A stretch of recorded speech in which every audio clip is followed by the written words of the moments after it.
Welcome to another video. I'm TCG, and today the video is going to be a little bit shorter because this is just a follow-up of the tier list from last week. I don't think much has changed since last week, but the biggest topic today is to talk about how do we punish aggro. So just long story short, for the past 2-3 weeks, I've been preparing for the regionals in Montreal last weekend that happened, and I tested so many different decks, and I decided to go with Blue Perp, which is you guys won't ever believe that I will play Blue Perp.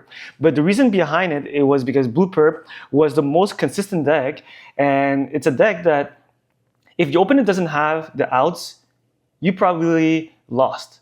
So you winning the game because your opponent doesn't have their blockers, doesn't have what it takes to stop you aggroing them. And your job is to make sure that you have enough pilots and enough units to put the pressure, go super wide, clear the board, and go for shield and try to win it before turn 7. In order for you to find a way to counter Blue Perp, you need to actually play it, understand the ins and outs, and what's the weakness of the deck, and also understanding when is the right moment to counter it.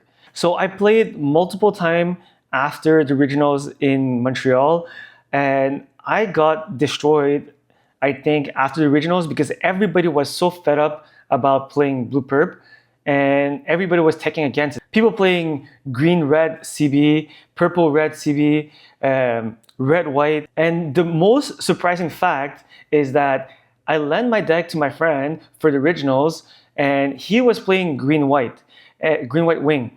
Me and Kenny, TCG, if you guys want to go follow TCG, go subscribe to his channel, give him a support, because he cooked a green-white deck that almost never lost against Blue Perp because he hates Blue Perp so much that he's a green-white wing believer. And I've been playing green-white since GDO1, and I've been alternating between blue-white and green-white because I just feel that you need blockers in order to stop aggro. But aggro was so good that if you don't have your blockers, you most likely lost the game. But Penchi was able to build a very good green-white that went 10-1 against Blue Perp on the night before the regionals. And we figured out that he was onto something. And that deck was just insane. And he was able to manage to win a new type last Wednesday. And I managed to do X1 at my store championship with the same build. Like maybe I changed one off cards, but Sword Strike, Demeanor, and blockers, or the aggro stopper. So if you want to punish aggro player at your local and stop people from playing aggro, is that you need to tech heavily against aggro, but have enough juice or gas to fight the other matchups. So Green-White Wing Zero is the deck that matched that criteria, and it's a second most consistent deck, but you can brick on Wing Zero. So if you go in my tier list from last week, the reason why Blue Perp is still the main tier S deck, it's because the deck is so consistent and the deck has so much variety of outs and different variety of hands that you can play interchangeably, that you're always on curve and you're most likely not going to brick. The only reason why Blue Perp will ever lose is because you don't have a pilot or you don't have a Corsica base. So those are the two most important factors of a winning Blue Perp deck. So if you molly into a different hands and you don't get your pilots, or you don't get your winnies, or you don't get strong enough follow-up to carry you the game all the way to turn 7, you most likely lost as a Blue Perp player. But if you get your pilots, 1 or 2 pilots in the game, you get an Aggro, you get your Corsica base, you get enough pressure your early first 3 to 4 turns, and you don't get blockers to delay the game, Blue Perp won. So that's why Blue Perp, it's always maintaining has a tier S. But the next deck that I'm going to talk about is Green-White. So as I mentioned earlier, Green-White was on a winning rate of like a 10-1 against Blue Perp within the hand of a new player that we trained him to play within 24 hours. He played like Green-White Dynamis before. So he has an idea, the concept of what a Wing Zero is. But Wing Zero, it's an insane matchup against Blue Perp. Like I lost Blue Perps against 2 Green-White Wing during once in the regionals and once round 1 at a new type last week. So I think it's a very hard matchup for Blue Perp, and Green White is Green White. Like, it's the most consistent deck with all the outs, all the things that you need. And the remaining list of the tier list, like, almost the same. Blue White League, it's still a tier A deck. The Lupus, I'm actually cooking a different version of the Lupus with the L Strike. I don't have the official deck list yet, but I think with me and the professor, we're trying to cook something better than the previous version. But I still believe that Lupus, it's still a tier A, because if Green White Wing is back into the meta, then the Lupus might be the out to win against Green White and any other Blue White deck, because the Lupus has enough gas. It's a mid-range deck that has enough gas to pop everything on the board while still maintaining survival all the way to turn 7, turn 8. And you have an out to nuke Wing 0 when Wing 0 comes out. So I'm still working on that deck, but I'm adding some like Silver Bullets. I'm adding L Strike, Kira. Kira is my favorite card. So I try to make it work, but we don't have the deck list. Red-white, it's a red-white. It's a typical red-white that's gonna potentially stop blue-white, blue perp, I mean. But it's a very high roll deck, like burst reliant. So I'm not a fan of betting all on my burst. If you don't have your burst, you lost. CB, green red CB, it's a very, very tricky deck. I still didn't manage to master that matchup yet, because not many good CB player in my area, and I lost to that deck also with Blue Perp, because that it's 100% anti Blue Perp deck, anti aggro, and it's so hard to deal with the board if they're able to manage to have like 4 or 5 units on the board.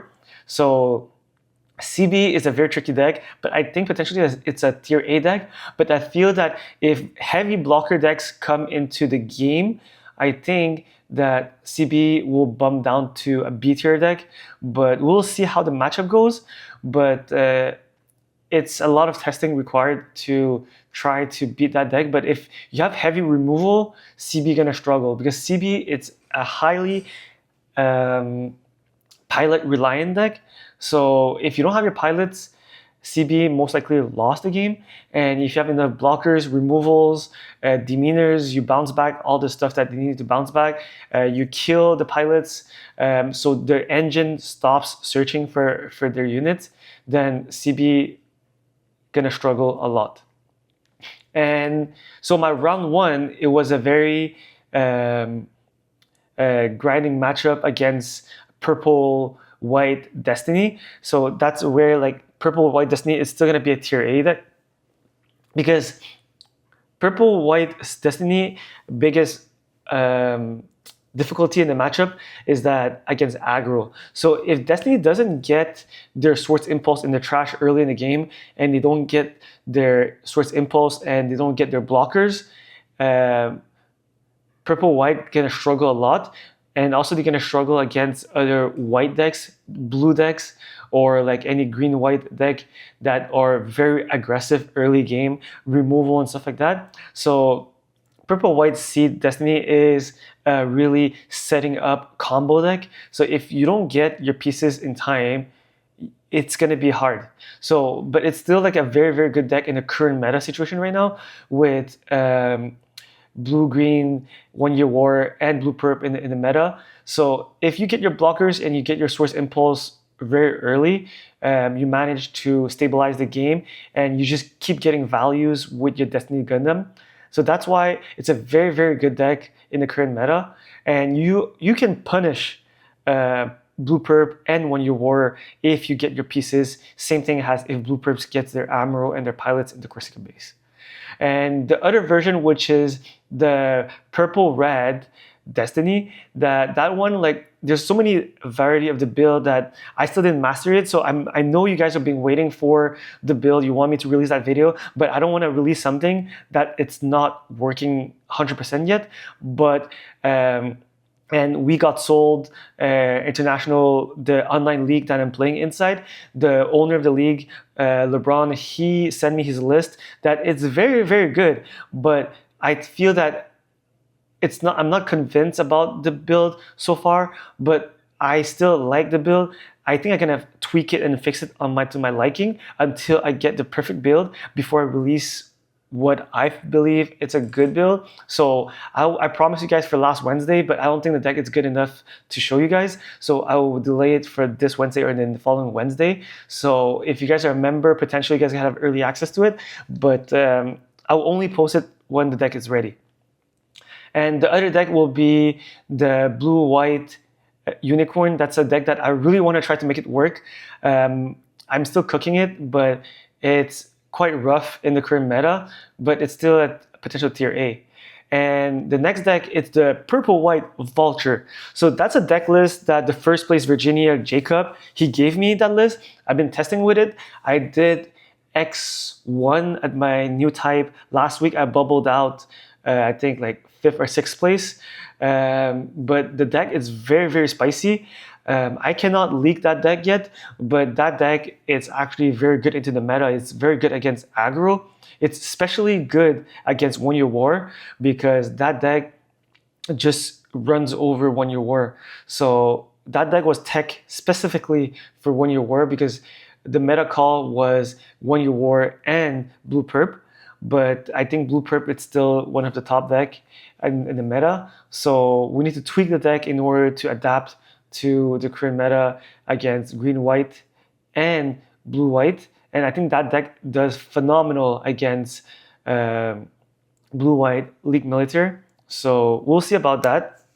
And the last A-tier deck, it's still remaining the same. Nothing has changed since last week. So if you guys watched last week's video, this week is just confirming that last week's video was correct on the meta call.